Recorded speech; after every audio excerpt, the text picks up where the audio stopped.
Everyone, this is my Goodwill 4th of July half off, making fireworks, finding some good vintage stuff, primarily books because I have a little bit maybe of a problem. And as promised, there's Otis. There's my Otis. Otis, what do you have to say? Do you have something to say, buddy? What do you say? I told him I'd interview you. Are you a good boy? Are you going to be a good boy for this? Are you? Okay, okay, good boy, good boy. Then you need to be a good boy and not interfere. But somehow I don't think that's going to happen.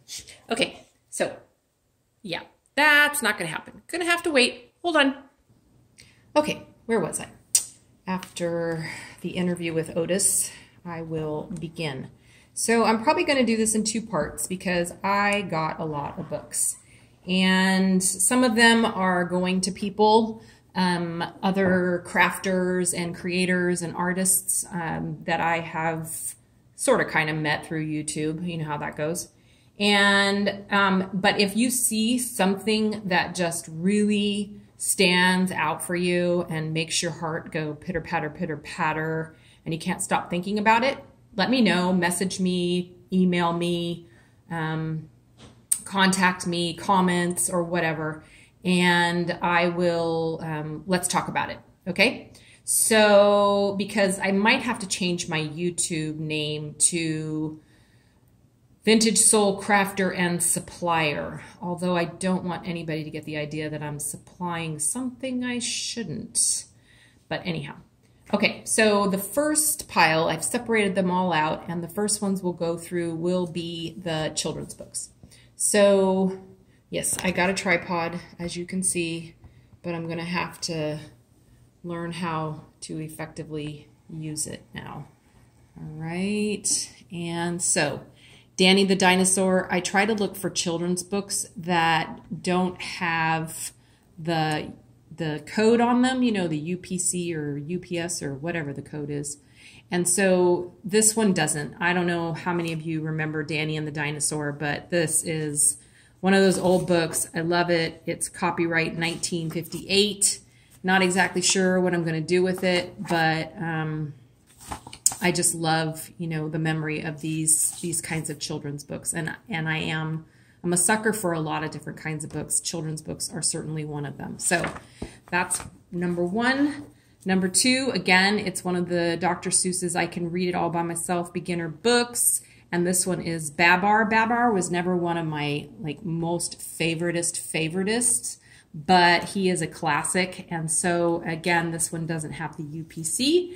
And so I went ahead and got it and probably will share it, happy mail it to somebody who can create something fun and wonderful with it. So that's the lovely Babar. And then hearkening back to my Sesame Street days, it's hard to believe that Sesame Street is considered vintage, but sorry about that. I'm going to try to set this up on this other pile of books. I don't know if that's going to work. Maybe I'll do this more one-handed because I can't get the perspective. It kind of defeats the purpose of a tripod if I'm doing it with one hand, but we'll see how this goes. Okay, so this is Sesame Street, and again, this is one of the earlier ones because I'm not sure how I feel about Sesame Street these days, but this is back in the day. This one's copyright 1979. And so this is when, you know, one of these things is not like the other, one of these things. And I used to listen to their album and so forth and so on. So anyway, this is my favorite character, Grover. And so that is Sesame Street. And I got another one because it was around the same era. Anyway. And beautiful, colorful, lovely illustrations and something fun can be done with either one of these. I mean, look at that. Oh, the color. Okay, so that's those. And then for some reason, I have been seeing like crazy Charlie Brown stuff. And I mean, it's Charlie Brown. How can you pass it up? They had at one Goodwill store an entire series of Charlie Browns, but I'm not going to buy an entire series. So this one kind of spoke to me because it features planes and other things that fly, and it has good illustrations. This is copyright 1980. Oh my gosh, really? That's not vintage, is it? Oh, that means I'm vintage. And I guess my kids would agree with that. This has, you know, like some other good pictures and stuff in it, information, historic stuff, and plus it has the Peanuts. And who doesn't love Charlie Brown and the Peanuts? I mean, look, talk is cheap, isn't that true? So anyway, I went ahead and got this one, and that's that. And then the final children's book is this beauty. I think it's a beauty. It's really kind of unusual. It's Ape in a Cape, an alphabet of odd animals by Fritz Eichenberg. And this lovely has different sort of illustrations, but I don't know, it just kind of spoke to me. I showed it to my husband and he's kind of like, yeah, not really my kind of artwork, but I think it's cool. And it is 1952. Copyright right there.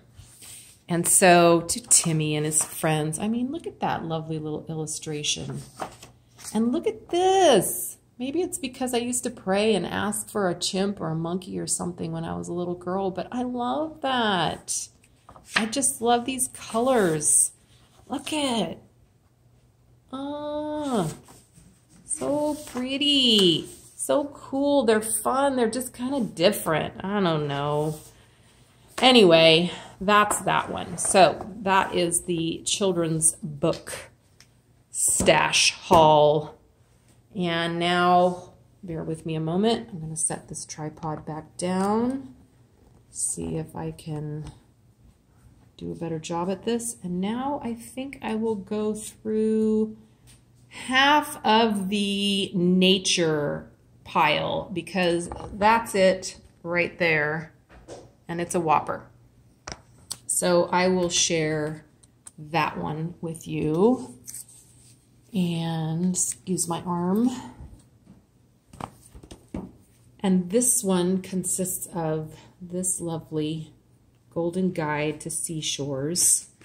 This is going to go into an ocean beach sailing kind of junk journal-ish thing, 1955 copyright when I do one. And I just love, there's just something about the colors that they would use in these old books that really draws me in. It's subdued in a way, but it's also beautiful. Ah, look at it. And vibrant at the same time. I don't know.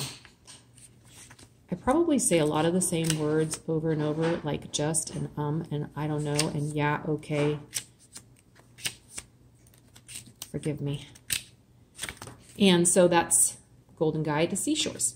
And then the next one is similar. It is Butterflies of the San Francisco Bay Region, University of California Press.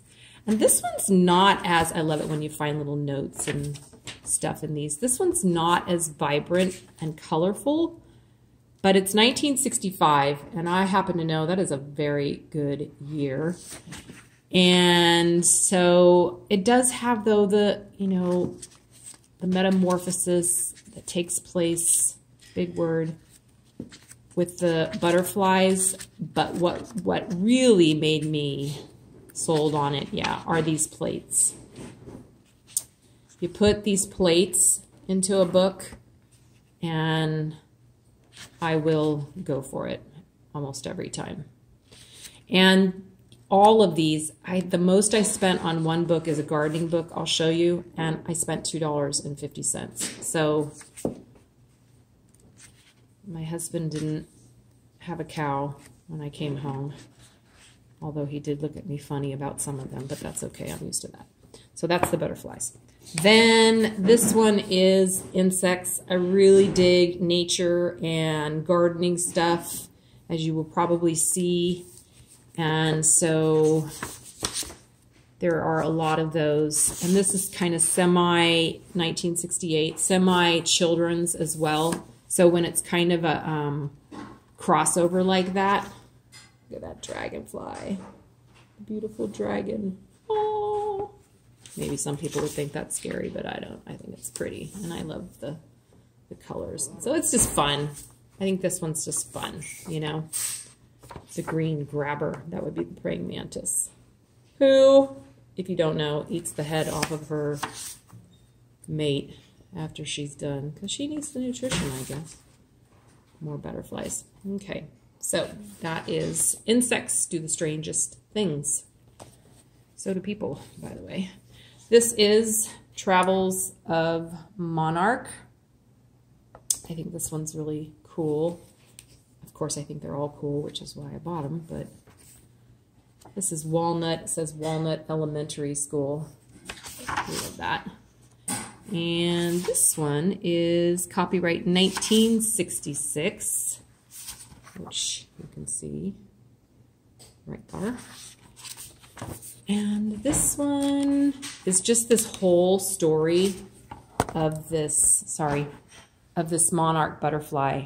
And I also thought some of the illustrations in this book were different and kind of unusual, and the color that they use, I don't know. The only thing is, I don't know if I'm going to be able to pull this one apart to reuse it. I mean, look at that. Look at that. Like I said, vibrant yet subdued at the same time. And that is one of the things, besides the nostalgia, that I love about these books. So I don't know. This is a whole story. So I don't know if I'm going to be able to take her apart, but we'll see. Maybe I'll give her to somebody else and they can decide.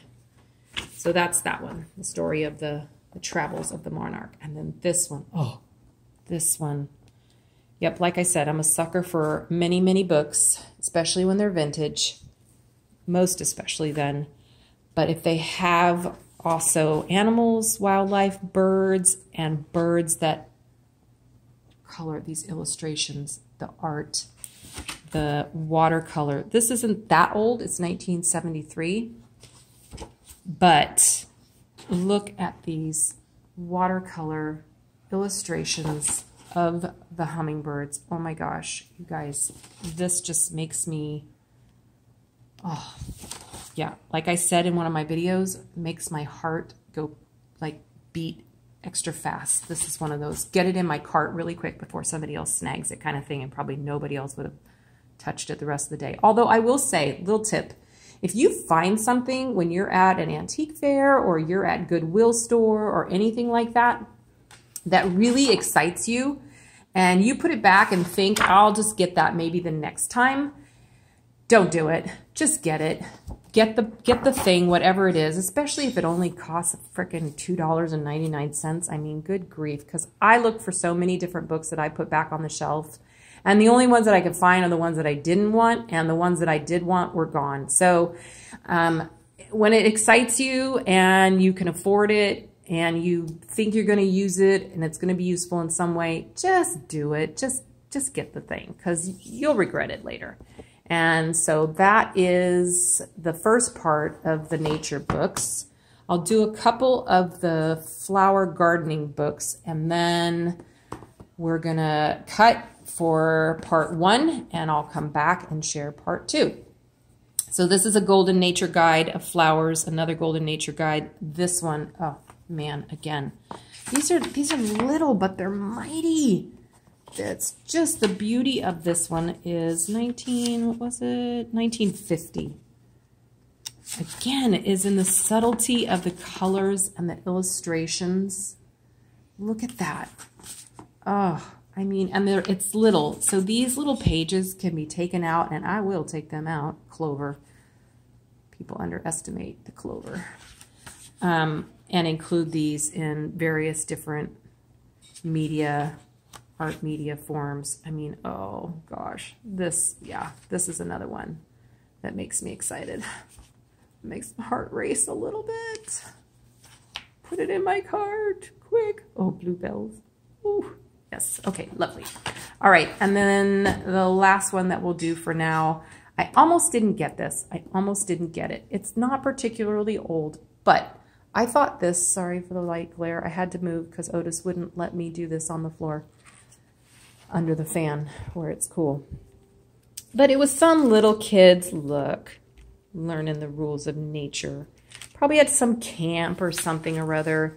But I just thought that these are sweet and they could be torn out and included, and there's some really cool, you know, artwork, illustrations in them, and whoever ends up with it can journal and answer the questions and, you know, just kind of get involved. So I went ahead and got this. I mean, like I said, I knew I would regret it. And, oh, the spider page. Ooh, my daughter would be freaking out right now. Let's get past that one. My meadow notes and sketches. Look, that's probably one of those banana slugs or something that we have a lot of in the redwoods near the ocean, Big Sur, and up there in the northern part of. So I went ahead and got this one, and I'm glad I did. I mean, what? I spent $1 for it. It's not like I didn't, you know, it's not like I didn't need it, right? Right? Anyway, that's going to be part 1 of my Goodwill haul on 4th of July half off sale, as if you haven't heard that enough. Figured you'd seen my face enough today, so I didn't include that, just my hands. Trying out this tripod thing. Hopefully by part 2, I'll have it down a little bit better. But thanks for joining me. Stay tuned.